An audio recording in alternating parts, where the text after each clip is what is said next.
네, 저희 글로벌 유니버스 기업들을 10분으로 요약해서 전달해 드리는 10분 해외 주식입니다. 자, 오늘은 저희 반도체 담당하시는 김영태 연구원 모시고 이야기를 나눠볼 텐데요.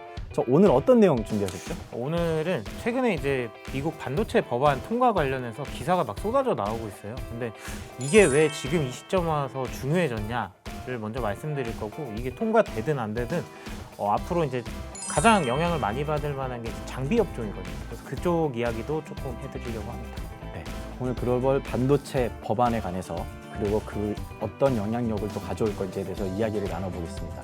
자, 그럼 10분 해외 주식 시작하겠습니다. 네, 우선 저희 반도체 법안이라고 써주셨는데 솔직히 이거를 잘 모르시는 분들도 많을 것 같은데 네네. 반도체 법안이 뭔가요, 도대체 미국에? 일단 뭐 미국 내에 공장을 건설하는 업체들한테 이제 보조금을 지원해주고 세제 혜택을 주는 거라고 이제 간단하게 설명드리면 그렇고요. 규모 자체는 한 520억 달러 정도, 한화로 한 60조? 네, 그 정도. 60조 네, 네. 정도. 그러니까 미국에다가 반도체를 짓는 기업들한테 보조금이나 어떤 세제 혜택을 주는 그런 법안이다라고 네, 맞습니다. 보면 될까요? 네, 이게 발표가 지금 임박하지 않았습니까? 지금 표결에 들어갔다고 지금 기사가 나오고 있고요. 사실 아직 이제 뭐 최종 이제 결과는 좀 기다려 봐야 되겠죠. 그러면 저희가 이게 방송이 나갈 때쯤엔 이미 그렇죠. 결과가 나와 있을 네, 수도 맞습니다. 있겠네요. 네. 그러면 상당히 이제 어떻게 전망을 하시나요? 일단 결론적으로. 결론적으로는 통과가 될 거다라고 생각을 하고 있어요. 왜냐하면은 통과가 된다. 네, 이렇게 통과가 될 거라고 생각하는 배경이 또 있는데요. 예. 이게 사실 처음에 이 반도체 법안이 나왔던 시점이 작년이었어요. 작년 6월에 처음 나왔는데 이게 2021년 6월에 이게 상원을 통과를 했었어요. 근데 하원에서는 이제 비슷한 법안으로 조금 이제 의견 차이가 있다 보니까 완전히 최종 통과가 안 됐던 거죠. 이렇게 질질 끌어서 지금 13개월 동안 계류가 된 건데 지금 왜 지금이냐를 물어보시면은 딱 그겁니다. 8월에 이제 미국 의회는 이제 유휴 기간이 있어요. 그래서 이 회의를 열지를 않습니다. 그래서 그 이전에 이거를 처리를 해야 11월 중간 선거 전에 이게 통과가 되고, 그리고 이제 만약에 통과가 되지 않으면 중간 선거 끝나고 이제 이게 없어질 수도 있어요. 이 지원법 자체가. 중간 선거가 11월에 있으니까 그 네. 뒤에는 이게 아예 소멸이 그냥 돼버릴 수도 있다. 네, 네. 그래서 지금 굉장히 중요한 타이밍이다. 마지막 기회다. 그래서 마지막 기회라서 네. 통과 확률이 굉장히 좀 높은 상황이다라고 그렇죠. 저희가 보면 네. 될까요? 단순히 이게 그 반도체 업체들한테 보조금을 주고 세제 혜택을 줘서 좋은 건가요? 그냥 그래서? 그렇다기보다 일단 미국 같은 경우는 반도체를 전략 물자로 보고 있어요. 그러다 보니까 자국 내에서 이 반도체가 생산되지 않는다는 거에 굉장히 불안감을 느끼고 있습니다. 그래서 이게 추진이 됐던 거고, 그 중국이 계속 치고 올라오고 있잖아요. 그러니까 이거를 좀 저지해 보겠다라는 거죠. 그리고 이제 국가적인 경쟁력을 키우기 위해서 이런 이 반도체 생산 쪽을 좀 우리도 캐파를 가져가야 된다라는 이제 압박감이 있는 거고요. 이게 지금 공화당이나 뭐 민주당이나 양당 모두 이걸 해야 된다는 거에는 지금 같은 의견이에요. 그러니까 무조건 통과를 시켜야 된다. 근데 이제 세부 조정안들이 서로 마음에 안 드는 거죠. 그래서 그런 부분들은 충분히 합의가 가능하다고 보고 있어서 미국 내에서 이제 국익을 위해서라면 아마 그래도 높은 확률로 통과가 되지 않을까라고 생각하고 있습니다. 그럼 이제 미국이 이 법안을 통과를 시킬 만한 명분도 있고, 그렇죠. 굉장히 중요성도 그 무게감 자체도 굉장히 커진 상황이고, 그래서 이게 통과가 되면은 반도체 산업에 굉장히 좋은 뉴스 아닌가요? 좋은 뉴스죠. 근데 네. 이게 사실은 옛날에 통과가 됐어야 돼요. 됐어야 되는데 이게 질질 끌리다 보니까 지금 미국의 반도체 공장을 짓기로 이제 약속을 했던 업체가 3개가 있습니다. 다들 아시는 업체예요. TSMC. 대만 TSMC죠. 그렇죠. 네. 그리고 미국의 인텔. 인텔. 그리고 우리 대한민국의 삼성전자. 삼성전자. 네. 그렇습니다.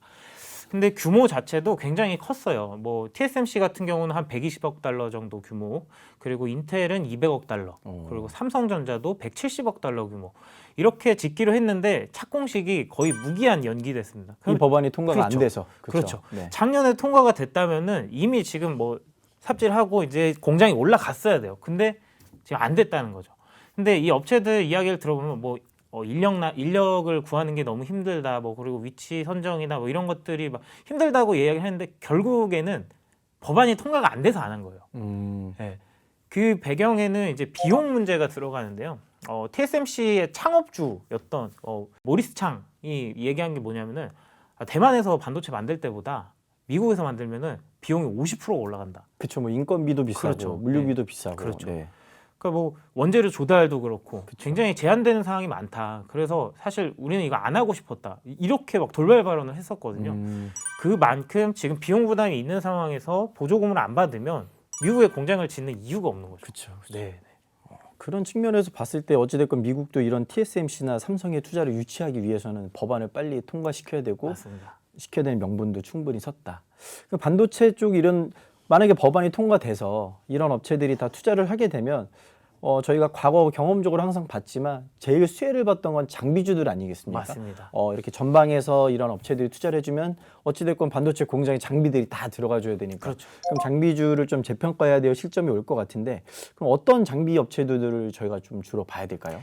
장비 시장을 그럼 잠깐 말씀드려야 될 것 같은데 네. 전체 장비 시장에서 지금 앞서서 말씀드렸던 세 회사가 추진 중인 파운드리 사업, 그러니까 위탁 생산을 하는 사업 그렇죠.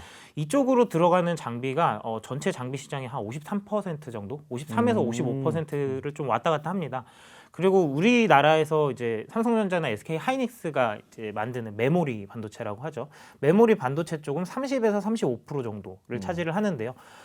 그러니까 뭐 숫자만 놓고 보더라도 사실 파운드리 쪽이 훨씬 더 좀 비중이 크다라고 보시면 될 것 같고 그렇기 때문에 지금 그 장비 업종 중에서도 이 파운드리 노출도가 높은 그런 업체들을 조금 선호하는 게 맞지 않나라고 생각을 하고 있어요. 명확하네요. 네. 그쪽에 대한 투자가 많이 이뤄지니 파운드리 쪽에서의 어떤 일감을 많이 갖고 있고 그쪽에 기술력을 갖고 있는 장비 업체들한테 좀 선별적으로 주목을 하는 게 낫다라는 게 포인트가 되겠네요. 네, 그렇죠. 그리고 뭐 조금만 더 추가적으로 말씀드리면은 메모리 업체들이 지금 공급 조절을 통해서 가격 하락을 좀 방어를 하려는 전략을 가져가고 있어요.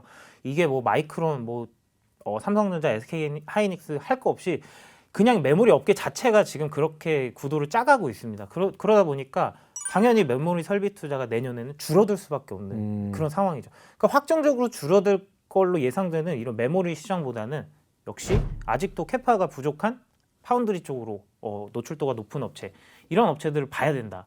그래서 공교롭게도 어제 이제 20일 날 이 네덜란드 노광장비 글로벌 1위 업체인 ASML의 실적이 나왔어요. 근데 지금 신규 수주 물량이 굉장히 좋습니다. 지금 이 업체가 2022년에 그 연간 매출액이 추정치가 한 200억 유로 정도 되거든요. 근데 지금 누적 수주 잔고가 330억 유로예요. 거의 뭐 1년 반치 일감을 수주 잔고를 그렇죠. 가지고 있는. 그래서 이제 2023년 것도 이미 장사 다 끝났고 2024년 거 이제 받고 있는 건데 사실 이 지금 장비 업종에 투자를 하시는 분들이 아직 불안감이 좀 있어요. 뭐냐면은 올해도 이렇게 수주를 많이 받았는데 그럼 내년에 수주 끊기는 거 아니냐? 맞습니다. 그런 우려감이 있어요.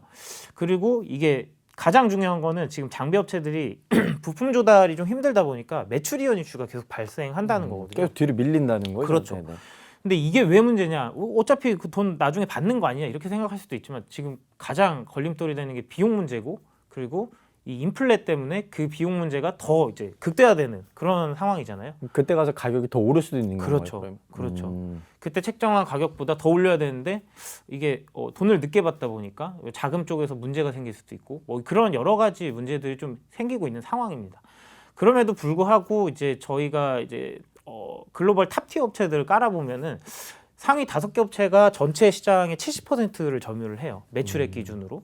근데 그 중에서 이제 3개 업체가 미국에 이제 상장이 돼 있고 그리고 4개 업체가 이제 탑5 중에 4개 업체가 미국에 상장이 돼 있는데 그 중에서 3개 업체를 저희가 지금 커버를 하고 있고 그 중에서 ASML을 가장 최선주로 보고 있다고 말씀을 드릴 수 있을 것 같아요. 그러면은 좀 요약을 해보면 네. 결국에 이런 반도체 법안 통과를 통해서 글로벌 파운드리 업체들이 미국의 어떤 세제 지원이나 보조금을 혜택을 받아서 네. 공장을 짓게 되는데 거기서 익스포저가 가장 큰 쪽은 파운드리다.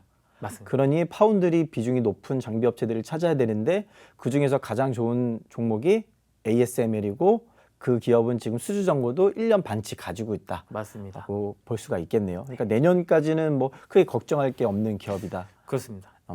그럼 ASML 말고 또 다른 기업은 없을까요? 또 어플라이드 머티리얼즈 랩 리서치 이렇게 있는데요. 이게 이제 우리나라 이제 투자자분들도 가장 잘 아시는 업체 3개일 거예요. 근데 그 중에서 랩리서치 같은 경우는 메모리 비중이 66%예요. 그러니까 아까 말씀드렸듯이 메모리 쪽은 지금 투자가 조금 투자 규모가 좀 낮아지는 그런 상황이니까 랩리서치는 조금 보수적으로 봐야 될 필요가 있고 장기적인 성장을 봤을 때는 확실히 파운드리 쪽 비중이 높은 ASML이 70% 정도 되거든요. 네. 그리고 어플라이드 머티리얼즈 같은 경우가 65% 정도. 그래서 그래도 높네요. 예, 그 두 개 업체는 조금 편안하게 봐도 되지 않을까라는 생각을 좀 하고 있습니다. 아, 그러면은 결국 이 반도체 법안 통과에 따른 그 미국 반도체 장비의 수혜주로서 ASML과 어플라이드 머터리얼을 가장 추천을 하신다. 네, 이렇게 맞습니다. 정리할 수가 있겠네요. 네. 오늘 저희 이 10분 동안 미국 반도체 법안에 관해서 저희 김영태 연구원과 함께 이야기를 나눠봤고요. 그 대표적인 수혜 기업으로 파운드리 비중이 높은 ASML과 어플라이드 머터리얼즈 이렇게 저희가 관심 갖고 좀 지켜보면 좋을 것 같습니다. 자, 그럼 여기서 이렇게 내용을 정리하도록 하고요. 구호 한번 외치면서 정리하겠습니다. 10분의 주식 레고.